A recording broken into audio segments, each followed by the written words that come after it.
नाज़रीन, कुछ रातों की सहर होके नहीं होती, तैरगी मटने का नाम नहीं लेती और ख्वाहिशें नातमाम होकर हसरतों में ढल जाती हैं। पाकिस्तान के लिए भी कोलंबो की ये रात कुछ ऐसी ही थी। जिस शाम का आगाज़ खौफ और एहतियात के तालमेल से हुआ, वो पहले अब्दुल्ला शफीक के तहम्मुल में बदली और फिर रिजवान के इस्तकामत से इफ्तिखार की जारियत तक बहुत कुछ ऐसा हुआ कि गुमा का मुमकिन बाईद इस कयास न रहा, मगर बाबर आज़म या खुद अपनी ही मदद न कर पाए। ये पिच वो थी जहाँ शुरुआत में कदम जमाना मुश्किल हो रहा था।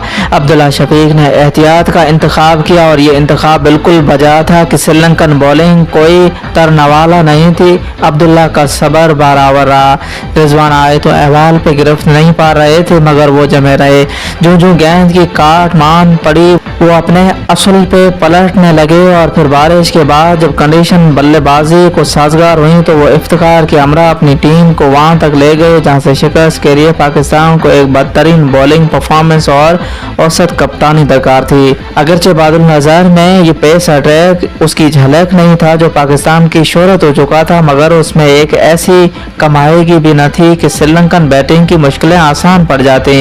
इस पिच के मिजाज से यहाँ पैसा के महंगा होना तय था। बात अटकी थी तो फक्त स्पिनर के किरदार पे कि वही इस मैच के समत मुतय्यन करने को हकदार थे और यहाँ सबसे बड़ा बार शादाब खान पे था और उनसे भी बड़ा बोझ बाबर आजम पे था कि वो अपने बॉलर्स को कैसे सर्व करेंगे।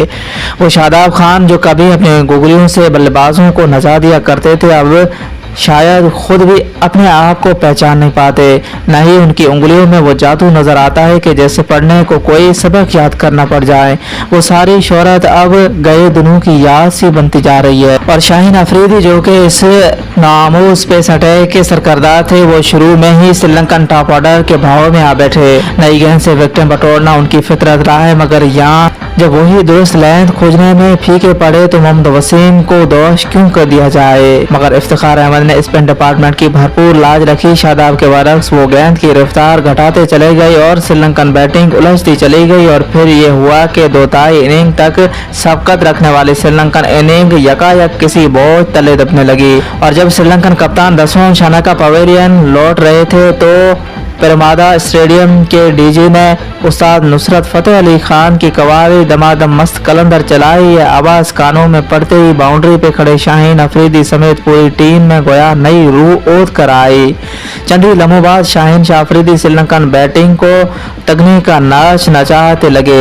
श्रीलंकन निगाहों की ऐन सामने नजर आती जीत अब शकूक व शुबात की ओट के परे से आंख मचोली करने लगी और पाकिस्तान यकबारगी कहानी में पलट आया। जमान खान के लिए ये कोई नया इम्तिहान नहीं था। PSL में वो 12 ऐसी ही तुन मराइल से गुजर चुकी हैं और लगभग हर बार सुरखरू भी रही है, मगर यह किस्मत का उलटफेर कुछ ऐसा हुआ है कि एन आखिरी गेंद से पहले फाइन लेग को बाउंड्री से बुलाकर दायरे में ले लिया गया था। और किस्मत की खूबी भी फिर देखिए कि विनिंग स्ट्रोक भी मैदान के एन उसी हिस्से को गया जहां दूर तक किसी जरे रूह का नाम और निशान न था।